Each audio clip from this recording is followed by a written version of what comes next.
Bill Maher is our guest. Last week before the long weekend, I poured a cocktail. So did Bill. And then he lit a blunt that would send Bob Marley crawling back to his mama, and we engaged.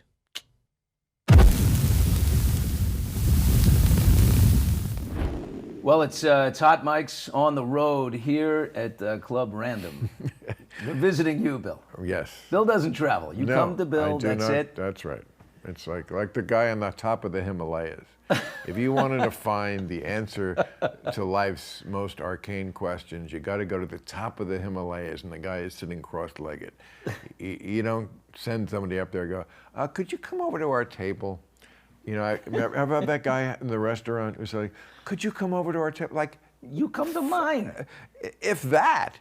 Like, I don't even want you at mine, and now I'm supposed to, like, travel to your table? But thank you. I appreciate everything. You just reminded me of a great story. I was out to dinner with my girlfriend and Larry David and his wife, and we were at the Golden Bull, and Conan O'Brien's producer, Jeff Ross, comes over, and he says, Larry, I'm with my college buddies are here, the whole thing. And Larry just goes, no, Jeff, if it's a whole come to the table, say hello, take a picture sort of deal, we're not doing that. It's not happening. I'm not even saying hello now. That's it. He goes, okay, great.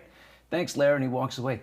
That's what everybody wants to say, and only a few people can say it. You might be the other. Larry definitely does what we all want to do. Not now. I'm sitting here. A million people do that. Really? Not just Larry David. But he does it so abruptly that people feel complimented because it's so in character of him. Everybody like I he know. was rude to me. That's so great. That's not rude. I mean, you know, it depends on how people are. You know, I've had people like come over. I'm nice to everybody, but some people will just sit down. And then it's like, whoa, that's not cool. Like, if I'm cool to you, in other words, look you in the eye, acknowledge you, yeah. You know, be genuinely, which I am, genuinely appreciative that you're a fan. That's me being nice and doing the right thing. Now you do the right thing. And the right thing isn't to sit down now. Right, it's right. So, you know, we're playing this game. I'm not always wrong, although some people would like to present it like the celebrity's always wrong. And, you know, I mean, you literally can make people mad. I've seen people get mad. Oh, you think you're too good to, you know, like, talk about my childhood with me. I'm not too good, I just don't know you. So go away. This is Club Random. Give us a little history of the place, just because people see it all over. It's a weird, funky room that was always the party room for me. I don't actually live here at Club Random. It's a weird structure that was on the property when I bought this place. Everybody told me to tear it down. It was full of termites and full of fucking, which is hard because it's fucking concrete. Somehow even the termites knew what a shithole it was, and mold and everything else. And I was like, no, there's something really cool about it. The door is slanted. It's built on an angle. The light comes in beautifully in the day, and it says a bar. I love a bar, and a pool table would go good. It's like, no, this is the party house, and you could just tell when a place is a great vibe. It's like, I love the concrete and the shitty look of it because you can't ruin it. You know, you can spill your. You can hose it down. Spill your drink. See if I give a shit. And then it became Club Random, which it earned its stripes, and it's been so awesome here because it really does contribute to what I want, which is ultimate intimacy when I do a podcast. Yeah. What's the difference between the two shows? How do you approach them? This one, well, you don't prepare for this at all. I'm high for this one, and I'm not high for the other one. That's a Why huge not? one. High for real time? Could you do real time high? I could not. You've never done it It would high not be a once? good idea. How about once? Never? No, never. It's just not that kind of show. I mean, first of all, it's an hour exactly. I mean, without pot, you have no sense of time. I could say goodnight after 11 minutes and think I'd done it. Or I could be going 3 hours and be like, Bill, I mean, for most of the time it was a live show, live. We stopped finally doing it during the pandemic because we weren't allowed to, and then we were like, what are we killing ourselves doing a live show? Nobody notices, although they should have. Nobody notices, and every other place kind of uses the word live. Live, yeah, live on tape. You were live when you did it. Right. That's not, but our show was live. So, that kind of made a difference. But you've never done, you love to smoke pot, and I've thought about this. You offered me, as you do all your guests very nicely, some weed if they want it. Yeah, weed. And you have smoked weed for how long? A long time. Oh, yes. I would say I'm in the game 50 years. 50 years of weed. Willie finally hung it. Willie went to gummies. When do you make the move to gummies? Because the smoke is... Well, gummies are eating it. I wouldn't do it in a gummy because why do it with sugar? It's fun to smoke it, right? Well, that's not that's not the main issue. The main issue is that when you eat it, it's a much longer commitment. It is in your system. It's traveling not through the lungs. It's traveling through the bloodstream. It takes longer to kick in, but once it kicks in, it kind of... You're high, for me, I'm high longer than I want to be high. Right. With exceptions. There's sometimes I do want to be high for a long time, like life. I'm kidding. But no, I mean, it's a lot. And it actually takes a lot of energy to be high. I like the expenditure of energy, but let's not kid ourselves. With your weed, you got when it comes in and when it goes, you can... Yeah, it's regulated. When you smoke it, it just wears off. Yeah. In a reasonable amount of time. And so it's much less of a commitment. I would like to eat it more because, of course, there's no damage to your lungs when you're eating it as opposed to smoking it, but it's just not practical in a lot of ways. Like if I need a sudden energy boost, I don't do this often, but this is what people do with cocaine, which I would never do. But I just one hit off a joint, and I am much more okay, great, let's go out to dinner, as opposed to, I think I'll just sleep in this chair. It's like, one hit, like, oh, great, I'm going out to dinner. And there's no crash like there is cocaine. No. Well, I don't know. I haven't done cocaine since. Ever? You've done. Oh, no, since. I definitely had my little period. I didn't do a lot of cocaine in my life. I didn't do it when everybody was doing it in the 80s. I did it at the very end of the decade. I was just kind of bored. It just kind of insisted, and it was a dumb couple of years because I'm not the cocaine person. I'm the pot person. But you seem like the guy who's been on all the rides. I have, absolutely. Right? Everything but heroin. Yeah. The weed to You got any? I'll try it right now. The weed who is on if there was like when I look at your weed and I say that's probably too strong for me. If you were to hand that to me, you have a tolerance Totally. level, right? Totally too strong. One hit of for that you. would send me just you're to totally, Pluto. Forget it. Not you. No. Not Could you keep up with Snoop Dogg? If Snoop Dogg said smoke this joint, would you be afraid? Yeah, I could keep up. But I did tell him once to his face in a very loving way, you smoke too much pot. I mean, What do you say to that? No, he laughed. I mean, he knows it, I'm sure. Or maybe he doesn't. Maybe he doesn't care. But these people like Snoop who smoke all day, I mean, that was never me. Yeah. I smoke very rarely, comparatively, during the week. Like, not every day. Oh, really? Yeah, not every day. I smoke pot, like, for a reason. Not these people who just wake up and the reason is I'm awake. I'm not asleep, and therefore I can smoke pot. That's not me. That never was me. What is your reason? My reason is to do weed makes better the things that I most like to do in life. Enhances the experience you're in. Writing, fucking. Really? That's mostly it.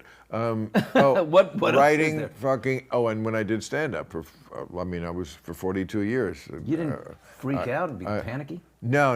I love being high for stand-up. Stand-up, it's perfect to be high because you're not having to worry about anything else except what you and the audience.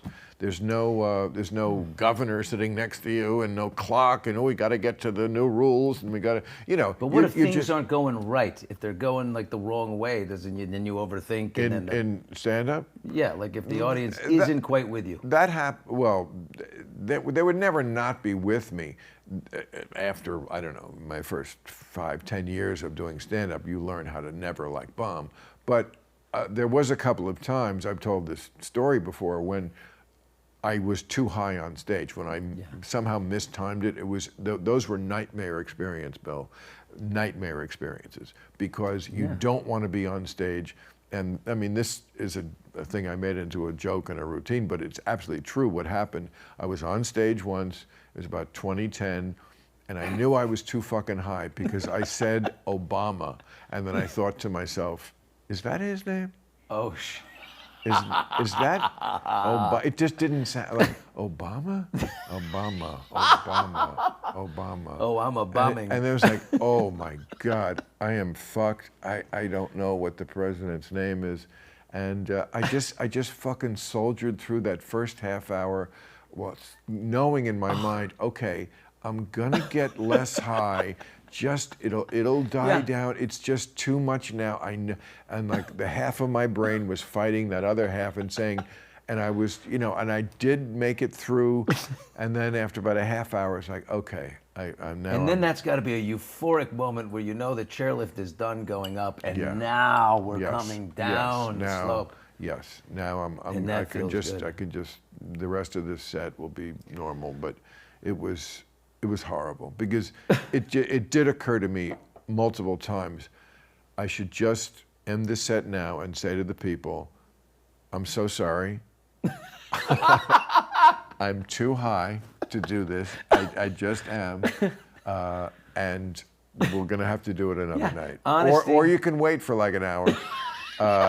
And I was this close to doing it. Yeah. And did not. I'm so glad I didn't. Is honesty the policy at that point where you just say, this is where I am, this is who I am? I felt I was too high and not like, and apparently I wasn't too high to not be delivering my set.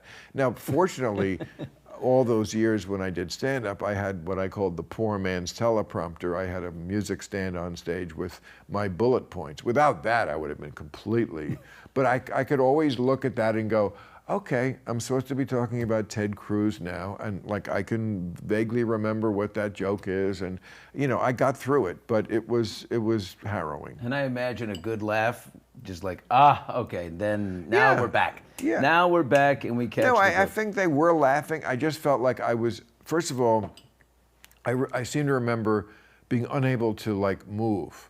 So I was standing very stock still on the stage. I didn't want to leave the you know, sort of pacifier of the stand, which had my bullet points on it. So I felt like for that first half hour, I was very stolid on stage. But to the audience, many of whom maybe never saw me live, they were like, well, this is what this guy does live. We came here because we like him on TV. I see, this is how he does this. Some comics prowl the stage. Some comics apparently just stand there. And that's okay, because we're not expecting a song and dance man. Yeah. You know, and then as I got less high, then I was able to take the mic off the stand and move, and they were probably like, oh, I see. Then he starts to move. You know, whatever, I don't know.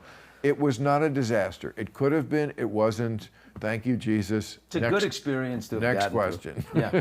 So on the Mount Rushmore of the last weed question, because I'm fascinated. Because to me, sometimes it's great, sometimes it's not. Me, Woody, Willie Nelson, and Snoop.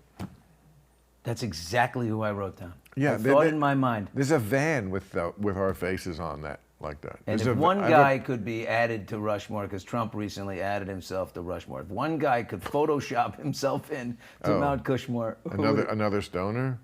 Seth Rogen? Yeah, Seth Rogen's a big stoner. Absolutely. Could put him in there? Yeah, sure. Speaking of the boss, Trump, you go there, you have a nice dinner with him. Mm-hmm. He starts trashing you the moment you leave. Not the moment I leave. Well, I mean, a grace period. Do you regret going, or? No, I Yeah, it want to was- go back. I'd love to go back. Will he have you back? I mean, No, he has a very short-term memory when he gets mad at people. It's what have you done for me lately? He's already forgotten. Say one nice thing and you're back. I mean,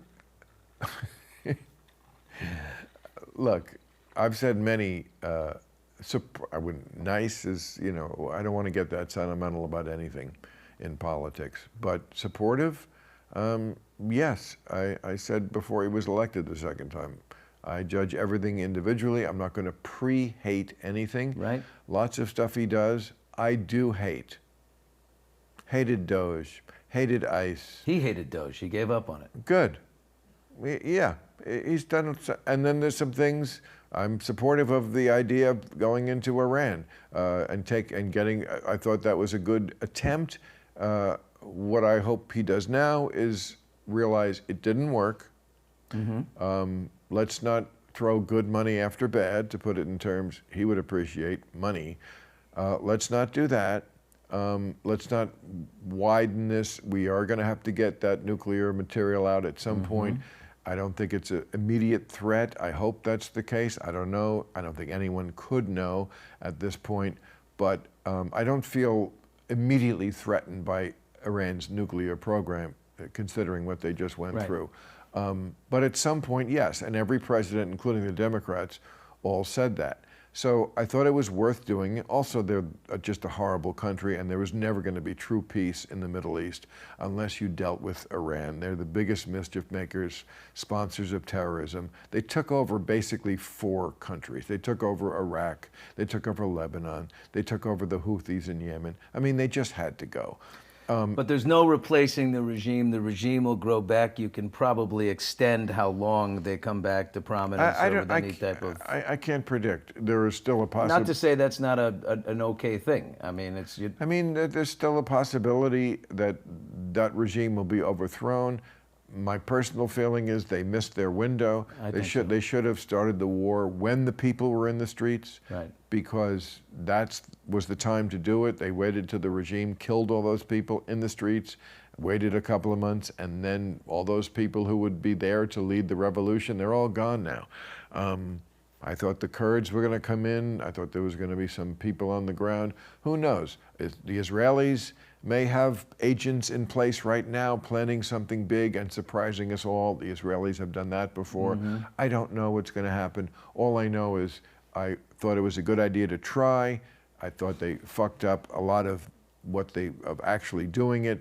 And now let's not make a bad situation worse. Let's get out of this as cleanly as we can, and we'll try again at some point if we have to. What's top of your list when you of your disappointments with Trump, or the things that he's doing that are, and I'll tell you, for me, it's grift.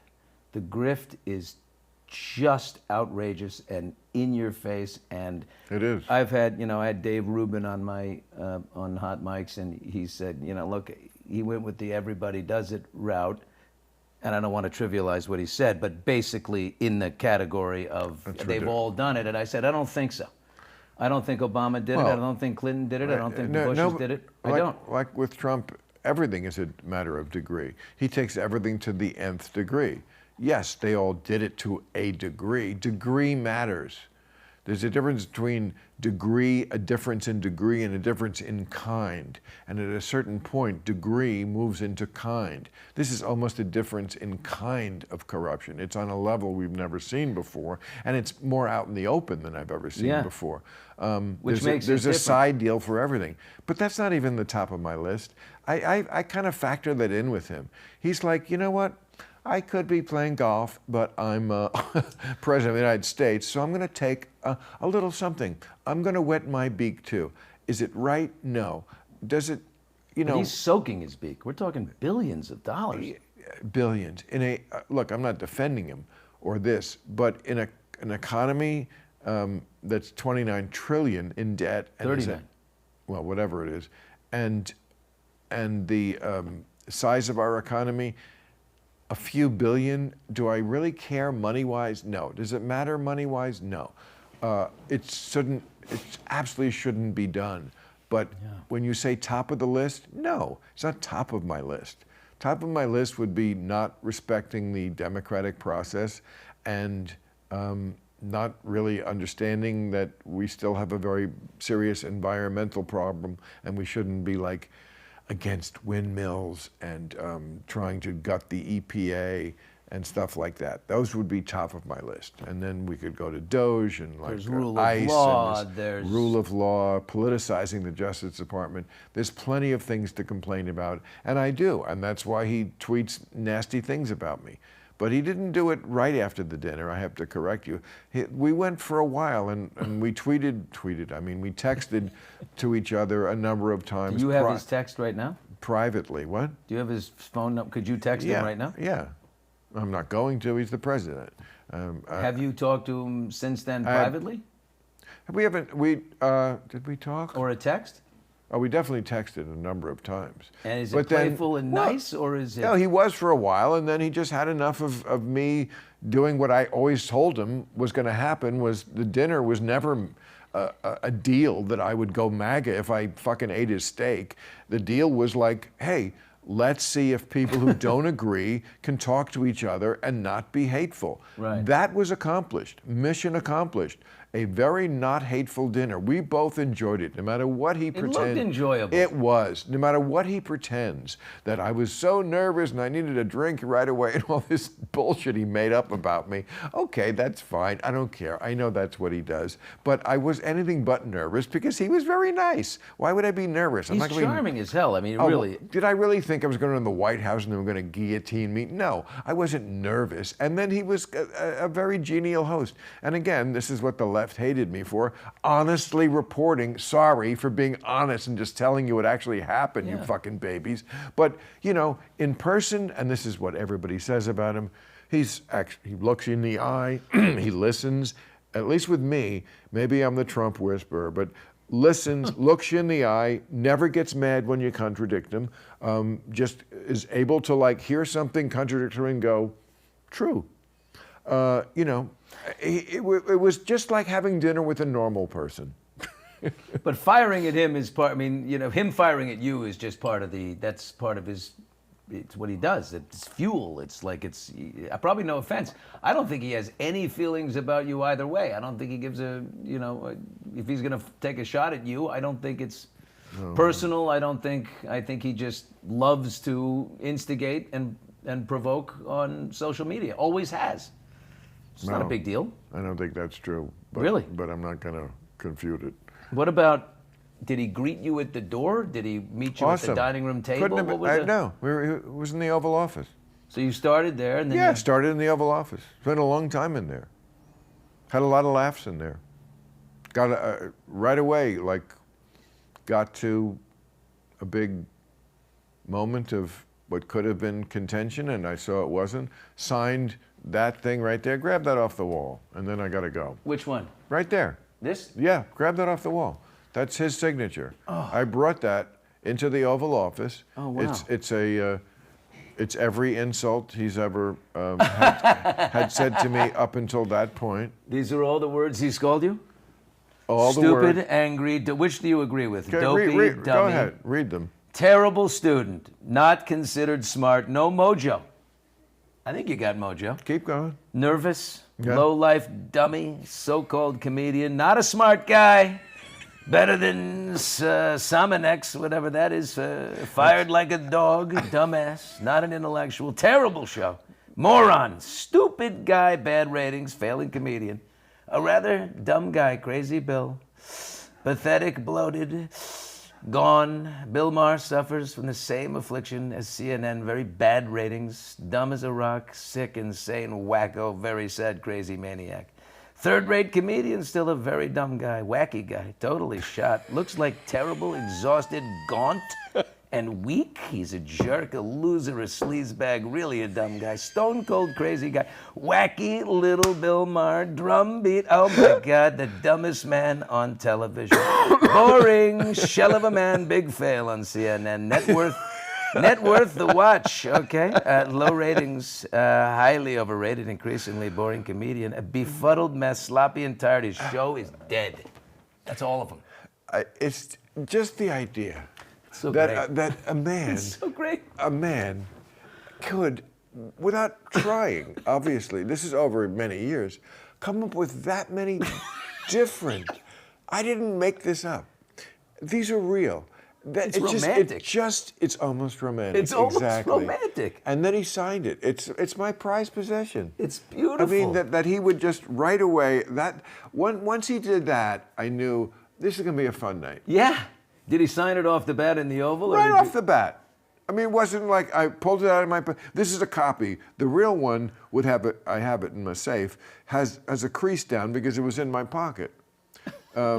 But he right away, without hesitation, signed it, and I will always treasure it. And by the way, there's 10 more since he started attacking me again that are not on this list. That there will have to be an addendum made. A second dinner. But I mean, you read them brilliantly. By Thank the way, you. that was I did it quickly. That was I know. a genius performance. I don't know if they give some sort of Emmy type award for whatever we're doing. I'd like to but add you a should few get more one. adjectives to it and just say intelligent, terrific, welcoming, wonderful guy, probably very handsome, really beautiful. Thank you. Tremendous, beautiful.